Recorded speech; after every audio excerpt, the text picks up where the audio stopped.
Tonight, we're learning the woman at the center of a bizarre Hillsborough County love triangle that ended in murder is no stranger to law enforcement. Imagine a bright young man full of promise, a future filled with endless possibilities. Jonna Flores' husband is here tonight behind bars, Wendy, and as it turns out, she's also been here for committing a strikingly similar crime involving the same victim. Christian Aguilar, a talented freshman at the University of Florida. Police say a Collin County love triangle ended in murder. The victim, Kelly Underwood, a 46-year-old mother of three. Police say her ex-boyfriend, his new girlfriend, plotted her killing, and now they're under arrest along with two men accused of committing that crime. Was on track to achieve greatness. He had everything: a scholarship, a relationship with his soulmate, and a life ahead of him.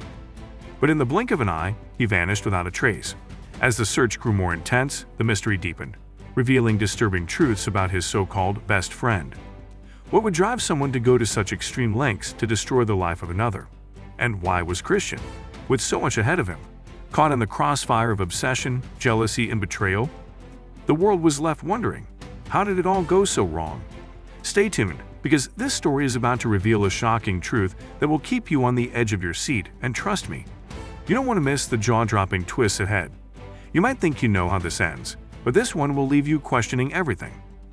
The search for Christian Aguilar, a missing University of Florida student, was in its 8th day. The tension in the air was palpable, as at least 100 people had joined the search efforts, but the clock was ticking. 18-year-old Christian had been last seen at a Best Buy in Gainesville, but as each hour passed without any sign of him, concern grew.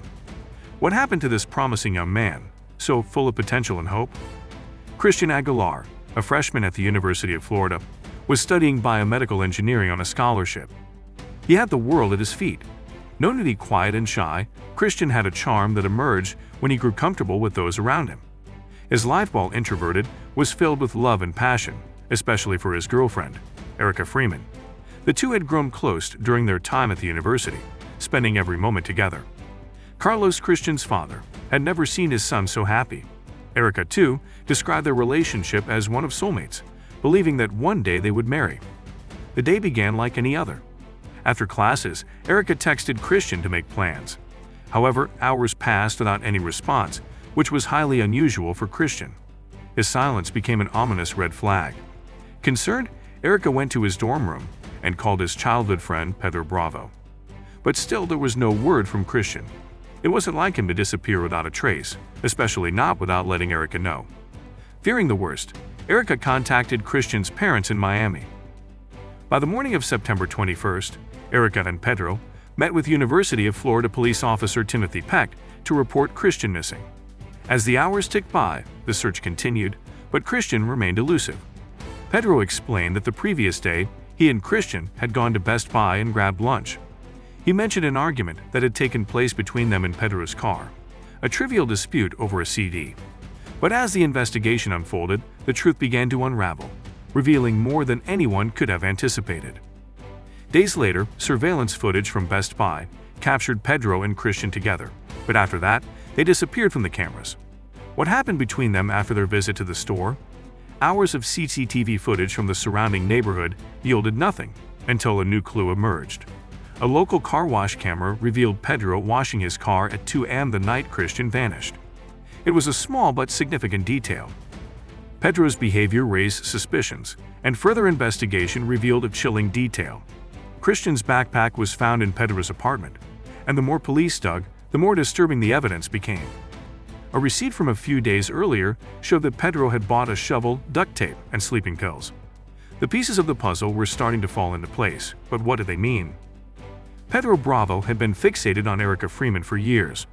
His obsession grew when their relationship ended, and he became consumed by the idea of winning her back. When Pedro discovered that Erica had moved on and was dating Christian, his jealousy and rage spiraled out of control. It became clear that Pedro was no longer just trying to get Erica back. He was now determined to remove Christian from the picture entirely. In Pedro's apartment, investigators found a journal that shed light on the extent of his obsession. The pages were filled with drawings, poems, and threats toward Christian. Entries like "I can win her back" and "I will get into Gainesville and win her back" revealed a troubled mind unraveling under the weight of jealousy and obsession. One particular entry from July read, "I'm scared she might end up with Chris," a chilling foreshadowing of what was to come. On September 20th, Pedro contacted Christian, asking him to meet up to talk about his depression and suicidal thoughts. Christian hesitated but agreed, thinking they would meet in a public space where he would be safe. What followed was far from what anyone could have anticipated. In Pedro's car, Pedro drugged Christian with sleeping pills and strangled him with a belt. Christian, the young man with so much potential, was no more. Pedro's phone showed that after the murder, he was in the Walmart parking lot for 2 hours. During that time, he staged the crime scene, putting his phone in airplane mode for 5 hours as he drove to a swampy area to bury Christian's body. Pedro's actions seemed meticulously planned, but the evidence would soon catch up with him. Police found soil in his car's undercarriage and traces of Christian's remains in a shallow grave. Pedro Bravo was arrested and charged with the murder of Christian Aguilar. Despite overwhelming evidence, he continued to deny his involvement. His trial was a battle of words and lies, but the evidence was irrefutable. DNA, forensic evidence, CCTV footage, and his journal all pointed to his guilt. The defense team argued that while Pedro was responsible for the physical altercation with Christian, he did not kill him. But the jury wasn't swayed, and after just 3 hours of deliberation, Pedro was convicted of first-degree murder, poisoning, and tampering with evidence. Pedro Bravo was sentenced to life in prison without the possibility of parole. Despite his conviction, Pedro continued to maintain his innocence. In his final moments of the trial, he wrote a suicide note in prison, still refusing to accept responsibility for the murder.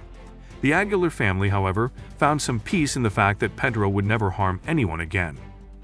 Christian's funeral was held in Miami, with the community coming together to mourn the loss of a young man whose life had been tragically cut short. Christian was remembered as a kind and compassionate person, someone whose potential was endless. His girlfriend, Erica Freeman, described him as the most loving and understanding individual she had ever met. Despite the pain of losing him, she found solace in knowing that justice had been served. The tragic story of Christian Aguilar serves as a haunting reminder of the destructive power of obsession and unrequited love. What began as a simple blossoming relationship between two university students turned into a nightmare when one of their friends could not let go of the past. The loss of Christian is felt deeply by all who knew him, but his memory lives on as a symbol of kindness, intelligence, and potential that was taken too soon. As we reflect on this story, we are left to consider the depth of human emotion, the consequences of unchecked obsession, and the lasting impact of a single tragic decision. This is not just a tale of a missing student, but of a life shattered by jealousy, betrayal, and a desperate need for control. As we close this dark chapter, the tragic tale of Christian Aguilar lingers, reminding us of how quickly life can spiral into tragedy. But the questions don't end here. There's more to uncover, and it's just getting started. What if I told you that some of the world's most notorious criminals weren't born evil, but instead were ordinary people who turned to extraordinary measures? Our next video will take you deep into the lives of those who became criminal masterminds without anyone ever suspecting a thing. It's a story you can't afford to miss. So, don't wait.